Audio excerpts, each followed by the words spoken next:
Hey everybody, welcome to Berean On Demand.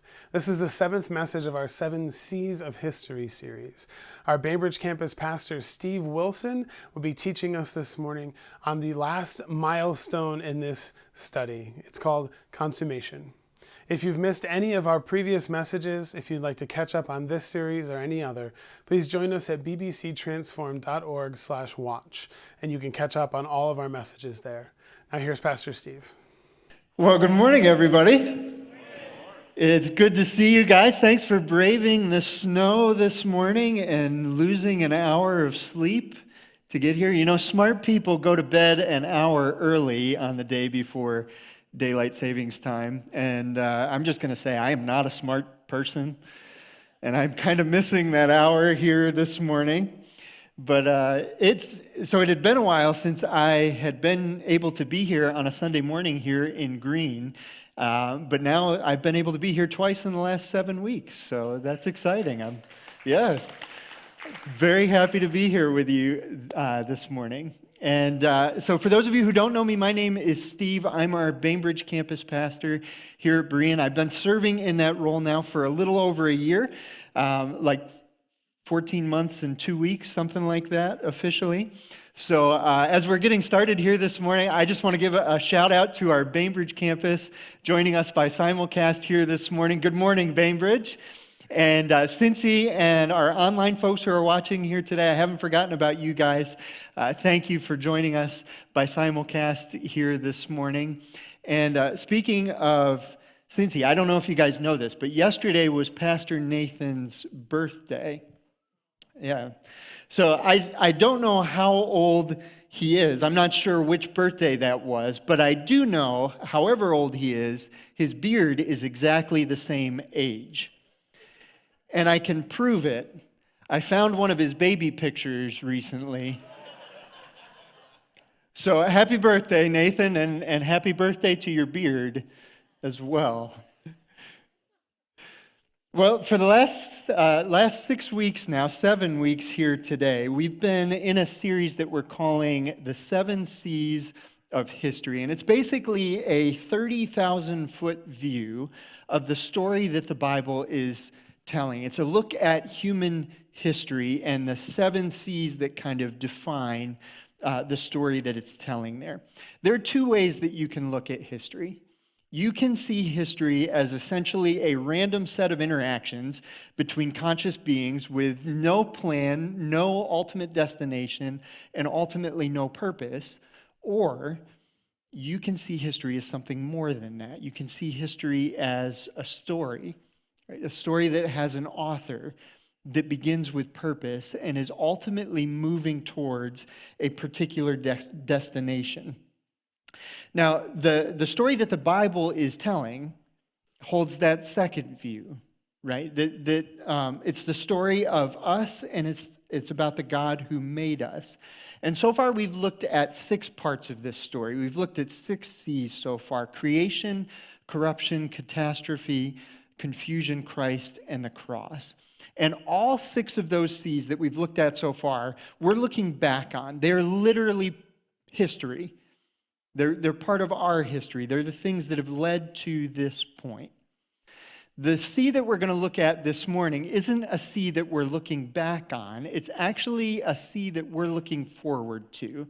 It hasn't happened yet, but it's ultimately the destination that every other one of these C's is leading towards. Our final C in this series is consummation.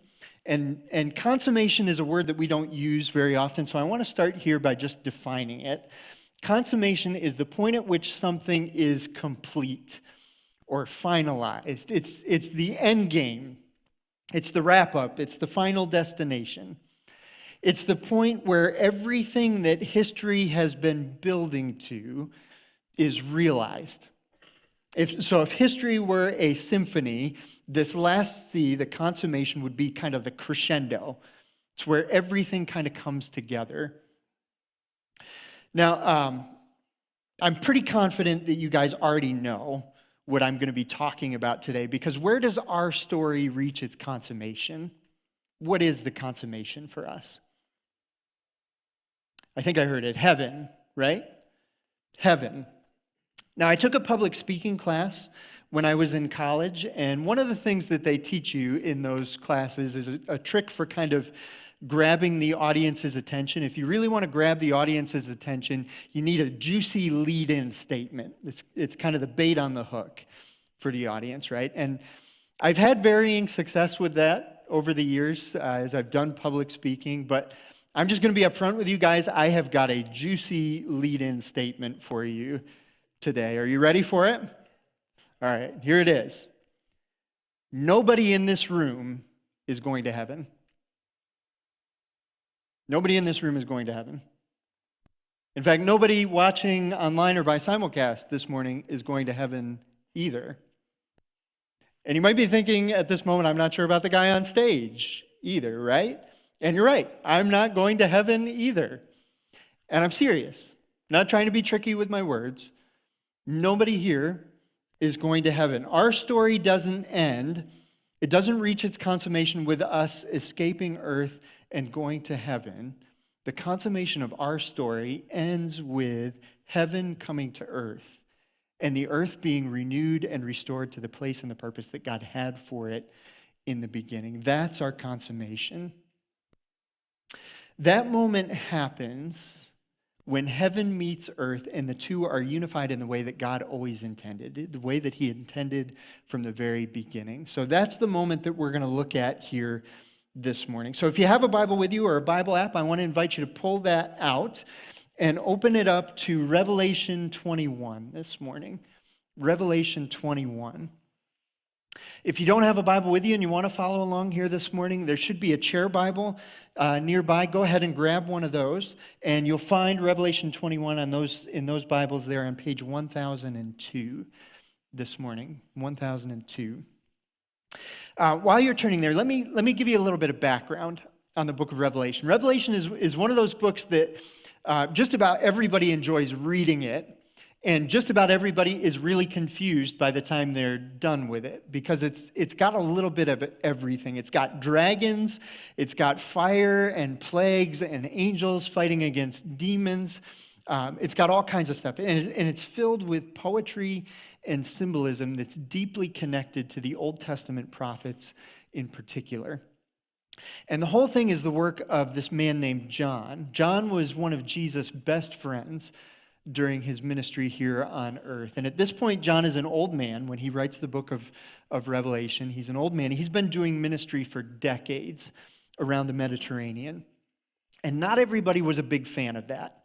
So actually, at this point in John's life, he's in exile on an island called Patmos.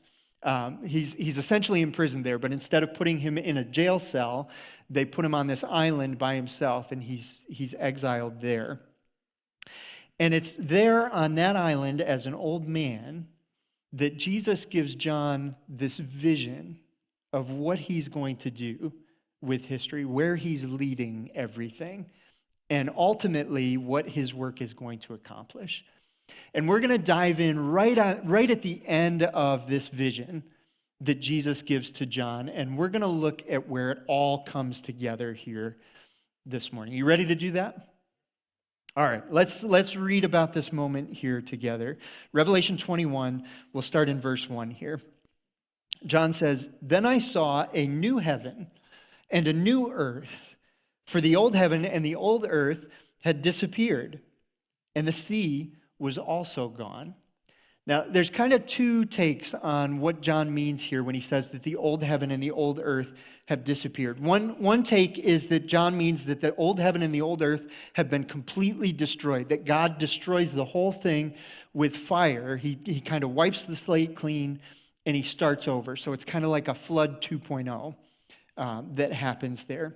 The other view on this is that it's not the heavens and the earth themselves that get destroyed. It's the old system that's broken and fueled by sin that gets destroyed. God deals with sin, and then he kind of purges the system and renews and restores the heavens and the earth. Now, I tend to favor the second view there. That's kind of where I land personally, that it's not the heavens and earth are being destroyed. They're being renewed and refreshed. But that's something that I encourage you to kind of study out for yourself. If you want to dive into that a little bit more, 2 Peter 3 is a big passage that talks about this, and Romans 8 are two good passages to consider there to dive into. But either way, no matter where you land on that, what John means there, the picture that he's painting for us here is of an earth that is completely free from the corrosive effects of evil. And it's as fresh and full of promise as a newborn baby. That's what John is seeing here.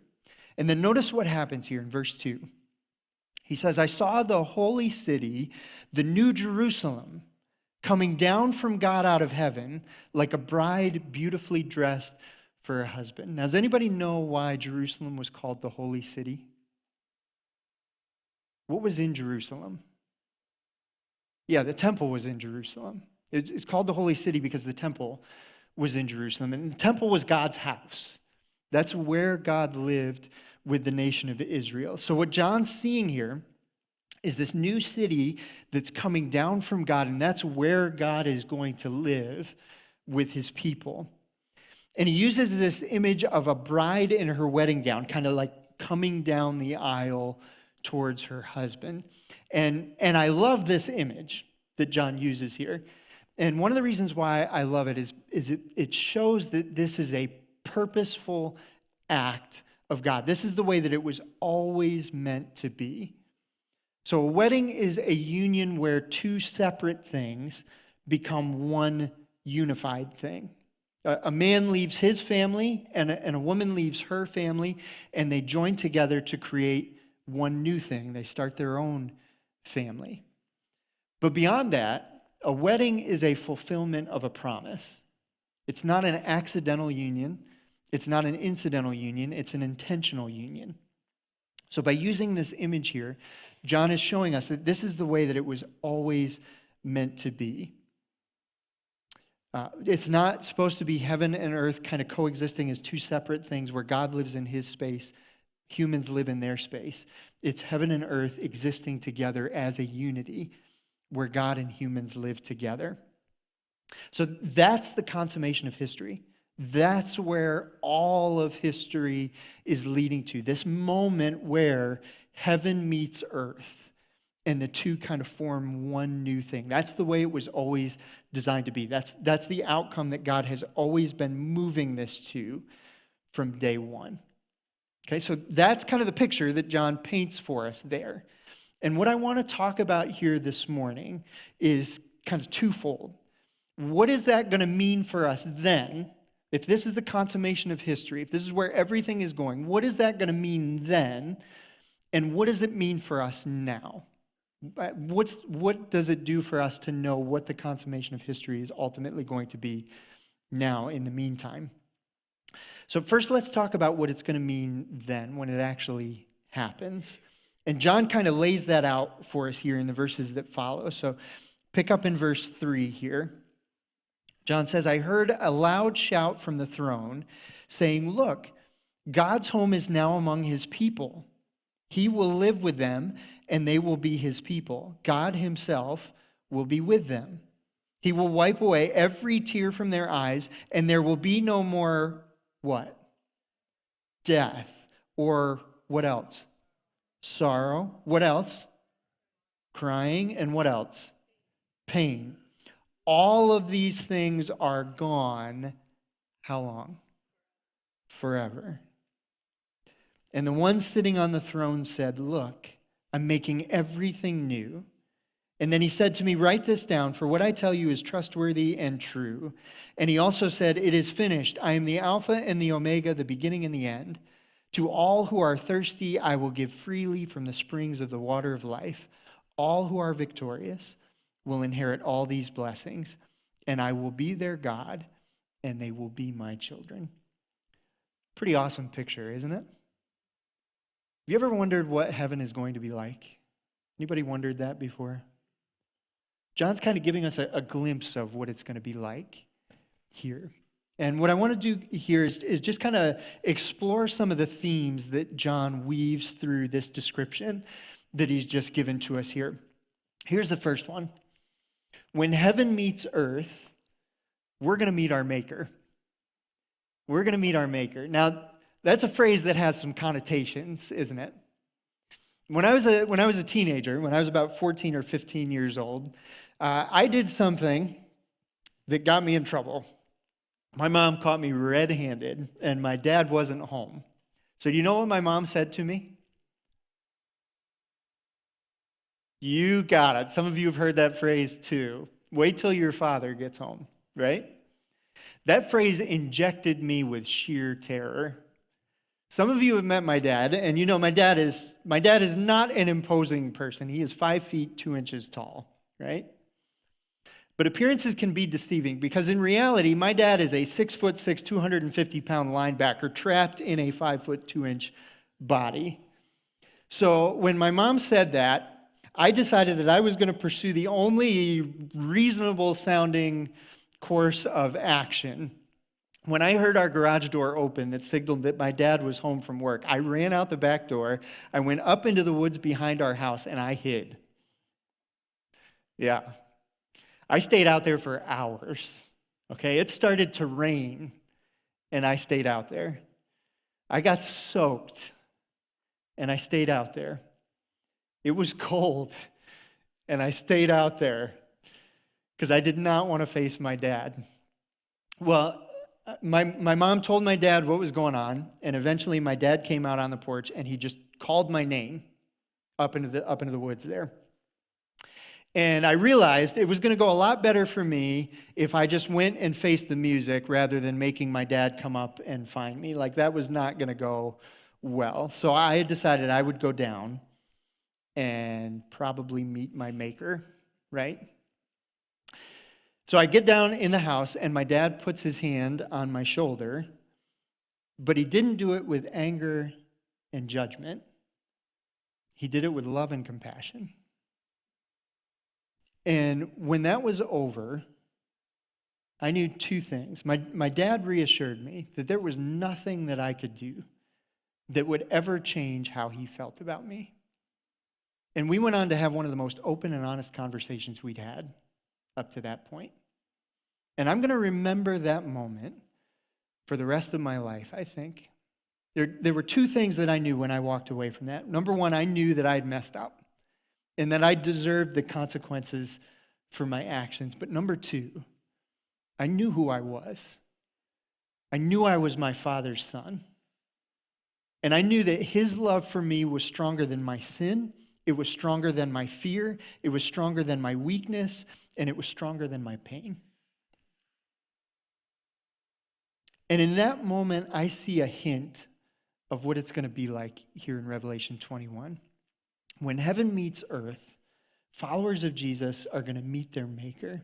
And it won't be his judgment that we experience in that moment. We're going to experience his love in a way that we've never experienced before. His direct presence with us, face to face, is going to reveal his love in all of its power. And it's stronger than your weakness. It's stronger than your fear. It's stronger than your pain. It's not only stronger than them, it's strong enough to undo them, to take all of it up and turn it in, take all of it up into itself and then turn it into something beautiful. That's the power of God's love. So when we meet our Maker in this moment, it's not going to be his judgment that we experience. It's going to be an end to every pain and problem that we've ever experienced. Here's another theme that John's kind of weaving in here. When heaven meets earth, all that's broken will be mended. Now, when I became a dad, there was a new role that was kind of attached to my job description. It was fixer. Because when there's a toy that's broken or it's not working or it's not performing up to expectations, who do you take it to? You take it to dad. Dad can fix it, right? And on the one hand, that's a blessing. On the other hand, that's a curse, because there's nothing more satisfying as a dad than when your kid brings you a toy that's broken and they're looking at you like, can you fix this for me? And you fix it, right? You take what was broken, you restore it to working order, and then they're looking at you like, I knew you were the new and improved Superman. Just knew it. But on the other hand, there is nothing more depressing than when your kid brings you a toy and you can't fix it. And they're looking at you like, I believed in you. Why did you disappoint me? Sometimes dad has to fix the toy because dad's the one that broke it, right? But more often than not, dad's fixing something that he didn't break. And that's the scenario here in Revelation 21. God didn't break our world. We did. And we can't fix it. But God can.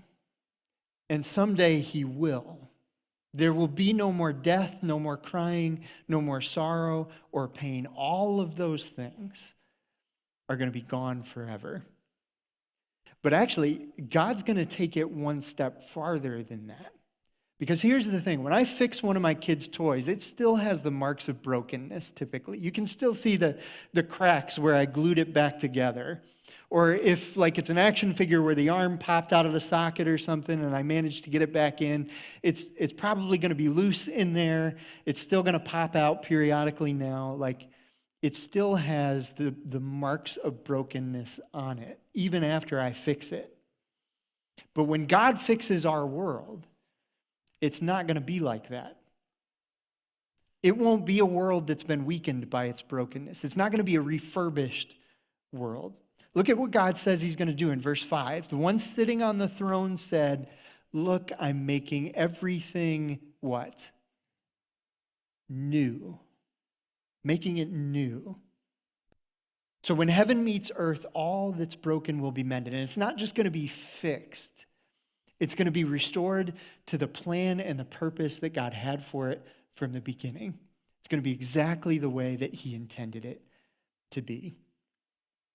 So one last theme to bring out here. When heaven meets earth, life will overflow. Now, I think we've seen this week, we're in kind of that weird stage of upstate New York weather where it can't quite make up its mind whether it wants to be winter or spring. Like we had some glorious days this week. A couple days it smelled like spring. Did you smell that? And then we get 8 inches of snow dumped on us yesterday. So, but in a few weeks, we're going to see one of the fullest expressions of life on this earth when it's finally and fully spring. Everything's going to turn green. There's going to be all kinds of little baby animals running around, and everything's going to get that kind of fresh and new smell. But here's the thing. Even the most perfect spring on this planet is just a pale reflection of what it's going to be like in this moment, of what the life, the overflowing life is going to be like when heaven meets earth there. See, we live in a world right now that inevitably succumbs to death and decay. Paul talks about this in Romans 8. He says, the creation looks forward to the day when it will join God's children in glorious freedom from death and decay. For we know that all creation has been groaning as in the pains of childbirth right up to the present time. And we believers also groan, even though we have the Holy Spirit within us as a foretaste of future glory. For we long for our bodies to be released from sin and suffering. We too wait with eager hope for the day that God will give us our full rights as his adopted children, including the new bodies that he has promised us. So we live in this world that is in bondage to death and decay. It will ultimately succumb to death and decay. And our bodies do the same thing, right? I came across this meme here on the internet this week that I could very much relate to. My body's not what it used to be. My hair is not the same color that it used to be. I had to pluck my first ear hair a couple of months ago. Like it's the beginning of the end for me. But when heaven meets earth, death and decay won't be the dominant forces anymore. In fact, they will no longer be, period. Life is going to be the dominant force, and that life will course through us and the world around us. And it's going to be freely available to all of God's children. God says, "It is finished. I'm the Alpha and the Omega, the beginning and the end. To all who are thirsty, I will give freely from the springs of the water of life." So, the picture that John's painting for us here in Revelation 21, this is the moment when the creation that God spoke into existence in Genesis 1 reaches its ultimate destination. It becomes what God ultimately intended for it to be. And as a unique part of that creation, this is where we as human beings become who we were always intended to be. So, it will be the children of God living with God face to face in a world that brims with his life. That's what it's going to mean then, right? That's ultimately what that's going to mean for us then. But the question that I want to kind of ask and answer right now is, what does that matter now? Like, what do we do with that in the meantime? Because it's not here yet. It's still future. We're still looking forward to it. What does it mean for us now? And I want to give you two takeaways here this morning. Here's the first one. Because heaven is going to meet earth, obedience is worth it. Because it's a reality that heaven is coming to earth, obedience is worth it. You know what makes obedience hard? Sometimes it doesn't feel like it's worth it, right? You've got to give something up very often, or you've got to set aside something that you want. You can't take something that you want, or maybe you have to do something that you don't want to do.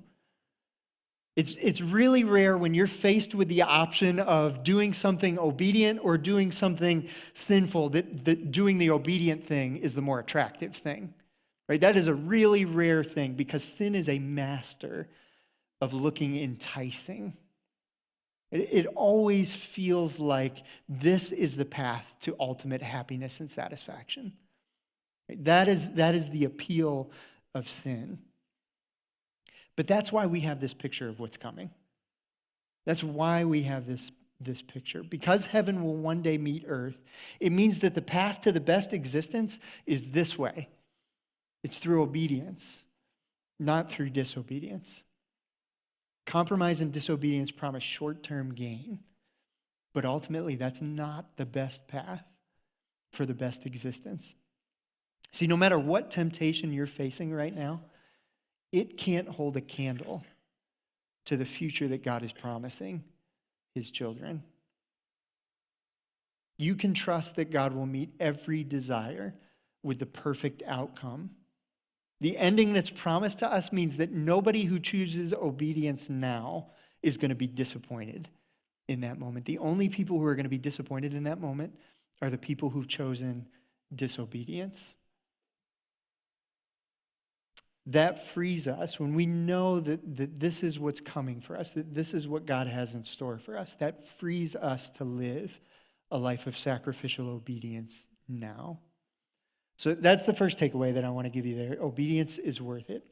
I want to give you a second takeaway here, and we're going to kind of take the long way around to get to this. I got to lay some groundwork here, but I promise I'm going to bring it home here. So here's kind of the second takeaway. Revelation 21 and 22 give us the fullest picture of what it's going to look like when heaven meets earth.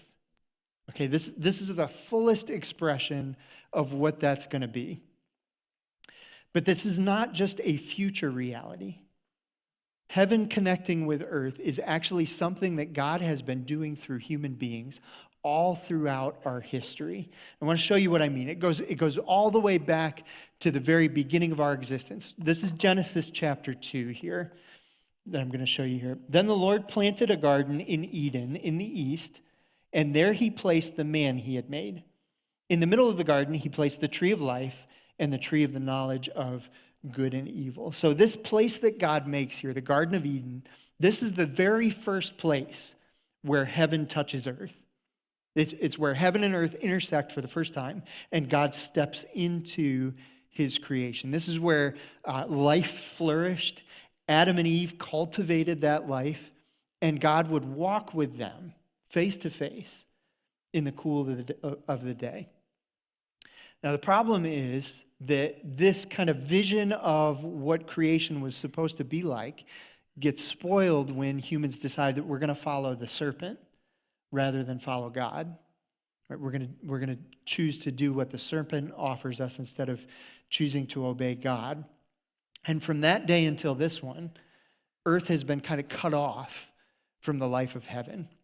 But as you go through the Bible, God begins to kind of call people back to himself.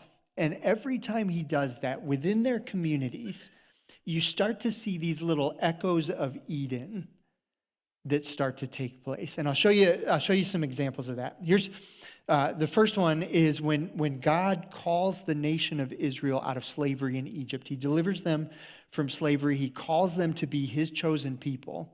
And then he tells them to make this kind of weird tent that he's going to live in. Right? He's going to live in this tabernacle, he calls it, with the nation of Israel. And he gives them some really specific instructions, some really detailed and specific instructions for how to build this tent. And I want to show you some of the details in there. So this is from Exodus 37 here. These are the instructions for the lampstand that was in the center room of the tabernacle there. It says the lampstand had 6 branches going out from the center stem, 3 on each side. Each of the 6 branches had 3 lamp cups shaped like almond blossoms, complete with buds and petals. The center stem of the lampstand was crafted from 4 lamp cups shaped like almond blossoms, complete with buds and petals. There was an almond bud beneath each pair of branches where the 6 branches extended from the center stem, all made of one piece. The almond buds and branches were all of one piece with the center stem, and they were hammered from pure gold. So the lampstand there in that room is shaped to look like a tree. What does that remind you of? It's an echo of the tree of life in Eden, at the very center of the tabernacle. It's a connection back to the Garden of Eden there. And there's a guy who comes along about 500 years later, after they build the tabernacle for the first time, a guy named David. And he recognized the connection between the tabernacle and the Garden of Eden. And he wants to build God a permanent house, move him out of this tent into a permanent house in Jerusalem. And so he comes up with these plans for the temple, and he gives them to his son Solomon, and he tells his son Solomon, I want you to build the temple, and I want you to incorporate these elements that kind of look back at the Garden of Eden. So this is from 1 Kings chapter 6. Here's some of the details that David asked Solomon to incorporate. Cedar paneling completely covered the stone walls throughout the temple. And the paneling was decorated with carvings of gourds and open flowers. He decorated all the walls of the inner sanctuary in the main room with carvings of cherubim, palm trees, and open flowers. For the entrance to the inner sanctuary, he made double doors of wild olive wood with 5-sided doorposts. These double doors were decorated with carvings of cherubim, palm trees, and open flowers. The doors, including the decorations of cherubim and palm trees, were overlaid with gold. So even these elements in the temple here are all designed to connect back to the Garden of Eden. Like they're showing its connection to that moment when heaven and earth intersected there. And ultimately, this connection between the temple and Eden is brought to its fullest expression in Revelation 21 and 22. There's a connection between the New Jerusalem and one of the rooms that was in the tabernacle and the temple. The center room in the tabernacle and the temple was called the Holy of Holies, the most holy place. That's where God lived. It was kind of like his throne room. And listen to the dimensions of the most holy place. Actually, I'll show it to you here. These are the dimensions of the most holy place in the tabernacle and the temple. This inner sanctuary was 30 feet long, 30 feet wide, and 30 feet high. So what shape is it? It's a cube. It's a perfect cube. Same length, width, and height. 30 feet on every side. Okay? Now, look at the dimensions here of the New Jerusalem. This is Revelation 21, 15 and 16. You can look at it there in your Bible. The angel who talked to me held in his hand a gold measuring stick to measure the city, its gates, and its wall. When he measured it, he found it was a square as wide as it was long. In fact, its length, width, and height were each 1,400 miles. So the New Jerusalem is also a perfect cube. He's connecting that back to the most holy place. It's 1,400 miles on every single side. And apparently it's going to be somewhere in Canada, according to that picture. I don't know why, but it's roughly 250,000 times bigger than the original. And that's intentional. Here's John's point with this whole thing and the connection that he's making here with the New Jerusalem and the Holy of Holies. When the New Jerusalem comes down, when heaven meets earth, the whole earth is going to be God's temple. The whole thing is going to be God's temple. That's where heaven and earth are going to intersect, and God will step into his creation. So it was Eden, it was the tabernacle, it was the temple, and someday it's going to be the entire earth. And here's my point. Okay, here's what I want to focus on here. Because the old temple is gone, and the New Jerusalem isn't here yet. So the whole earth isn't yet God's temple.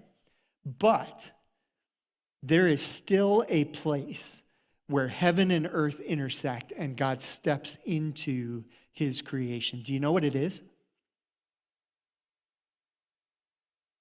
It's you. You are that place now. You're the point where heaven and earth intersect and God steps into his creation. Check this out. This is Ephesians 2. Paul says, "You are members of God's family. Together we are his house, built on the foundation of the apostles and prophets, and the cornerstone is Christ Jesus himself. We are carefully joined together in him, becoming a what? Holy temple for the Lord. Through him, you Gentiles are also being made part of this dwelling where God lives by his Spirit."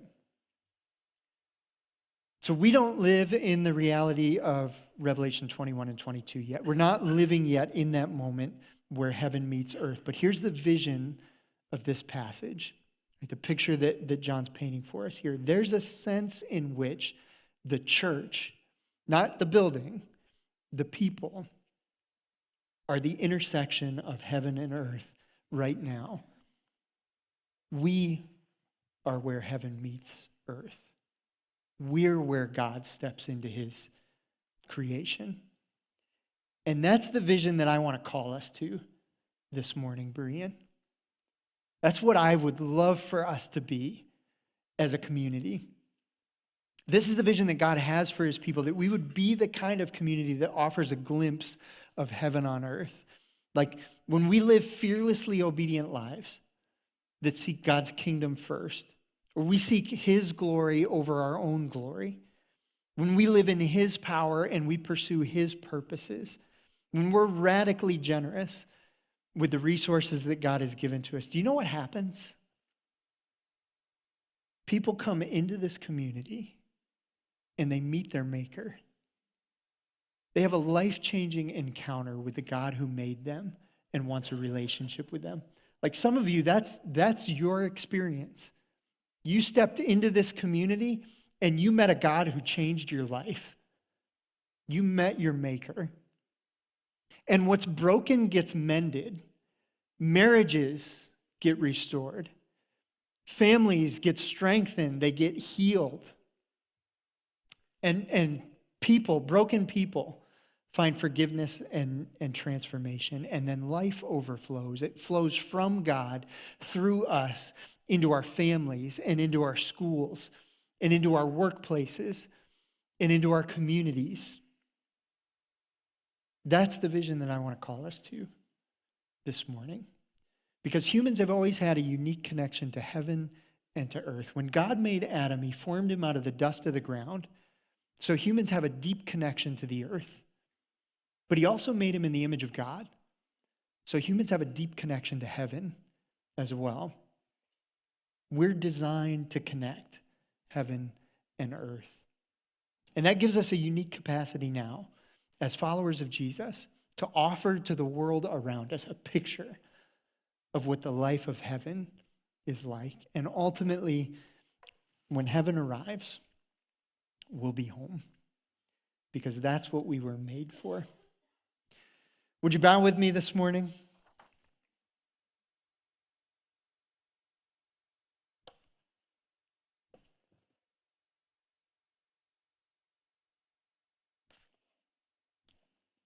As we close here today, I want you to know there's kind of a crucial part to this discussion, this whole discussion. What we've looked at today here is a picture of the future that awaits the children of God. And the last part of that is really important. This is the future that awaits the children of God. And the tension that's in our story and in the story that the Bible is telling is that humans have rejected that role. We rejected God and the role that he has for us, and we chose our own path. And there's a warning that Jesus gives in this passage, this vision that he gives to John in Revelation. Jesus tells John, "Blessed are those who wash their robes. They will be permitted to enter through the gates of the city and eat the fruit from the tree of life. Outside the city are the dogs, the sorcerers, the sexually immoral, the murderers, the idol worshipers, and all who love to live a lie." So this warning's pretty simple. Those who have rejected God will be rejected by God when heaven meets earth. But with that warning, Jesus also makes an appeal, and John makes an appeal. He says, "Let anyone who is thirsty come. Let anyone who desires drink freely from the water of life." And that invitation to come to God through Jesus is open, and it's open today.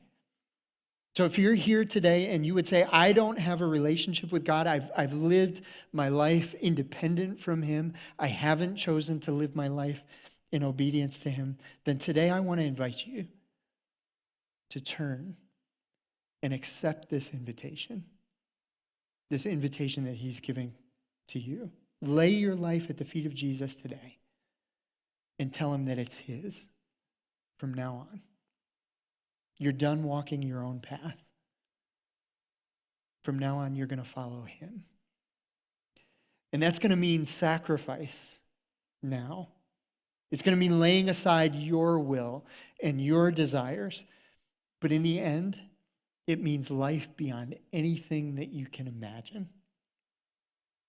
And if you'd like to do that today, then I want to invite you right now, just in your seat right where you're sitting there, to lay your life at the feet of Jesus and tell him that from now on, your life is his. Would you do that this morning?